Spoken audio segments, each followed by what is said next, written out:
Friends எல்லாம் எப்படி இருக்கீங்க? இன்னைக்கு நிஷா வந்து சாமிக்கு வந்து பாயாசம் வச்சுக்கிட்டு இருக்கா.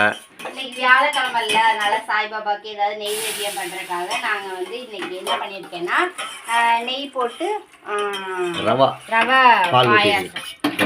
பாயாசம் வந்து செஞ்சுக்கிட்டு இருக்கேன். அதுக்கு வந்து பால் 1 லிட்டர் ஊற்றி அது கூட பாதாம் பவுடர் வந்து லைட்டாக சேர்த்துக்கலாம்.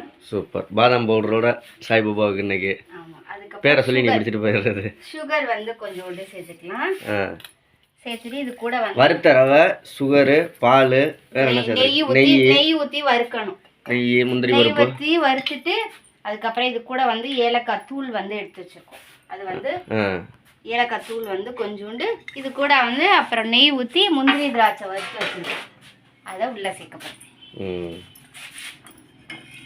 அவ்வளோதான் நம்மளோட பால் பாயாசம் ரெடி. 1 நிமிஷத்தில் டக்குன்னு வச்சுட்டேன். ரவா பாயாசம் சூப்பராக ரெடி ஆயிடுச்சு. ஸோ உங்களுக்குலாம் ரவா பாயாசம் பிடிக்குமா பிடிக்காதா, ட்ரை பண்ணியிருக்கலாம் அப்படின்றத கண்டிப்பாக கமெண்ட்ல சொல்லுங்கள், நான் தெரிஞ்சுக்கிறேன். ஓகே, நிஷாவோட சேனல் சப்ஸ்கிரைப் பண்ணிட்டு போங்க. நீ சொல்லணும் அதெல்லாம். உங்களுக்கு ரவா பாயாசம் பிடிக்குமா பிடிக்காதான்றதையும் கமெண்ட்ல சொல்லிட்டு நம்ம சேனலை சப்ஸ்கிரைப் பண்ணிக்கோங்க. பாய்.